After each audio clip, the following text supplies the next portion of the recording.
Joining me now is Haji. He's the CEO of ION Energy. Great to see you. Likewise, Mark. So, a couple of projects in Mongolia, brine, and you say they're the first essentially in that region. So give us the broad strokes overview of your company. Yeah, absolutely. It's a company I co-founded in 2017 with the vision of looking for lithium in Mongolia. Having studied the geology there with some of my partners, we found that it is a closed basin environment, very similar to the lithium triangle.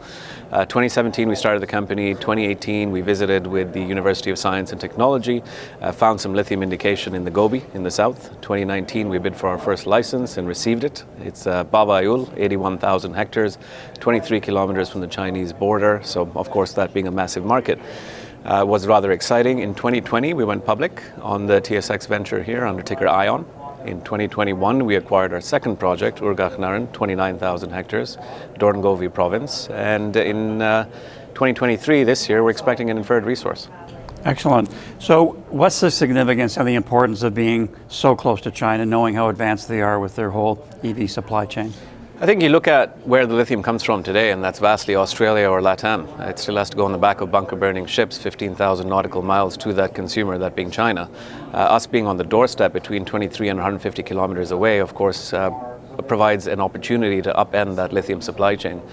Given we've been operating in Mongolia now for about 13 years in the coal space first, gold second, where we have a gold producing mine, and now of course lithium, we know the jurisdiction well. We're able to operate in that jurisdiction. We know it's a low cost environment to operate in, and so we can be rather competitive if we're able to find something of significance. And at this point in your development, what's the most exciting thing, would you say, that investors should know about?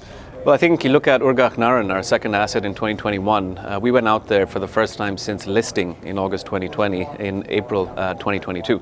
So we didn't have the opportunity to really advance our assets, much like the jurisdictions that have the skilled lithium labor.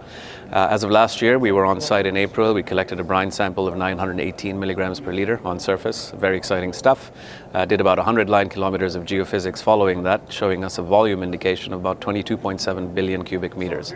So huge volume that we have yet to infer a resource on, but having completed our lithological holes today, we're seeing grades in the rock that are almost 3 times as high as Albemarle Silver Peak mine in Nevada, which of course is the only operating mine in North America today.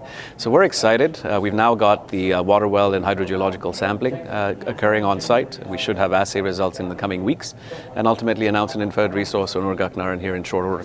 So lots of news flow coming, lots of catalysts, it seems, as well. You've been fleshing out the ION Energy story for investors. So wrap it up for us here with the value proposition, because you know there's a lot of competition out there. Absolutely. I think trading at a $22 million market cap today with the volumes that we've seen, our proximity to the largest market in the world, and of course we don't have what we like to call a proximity play.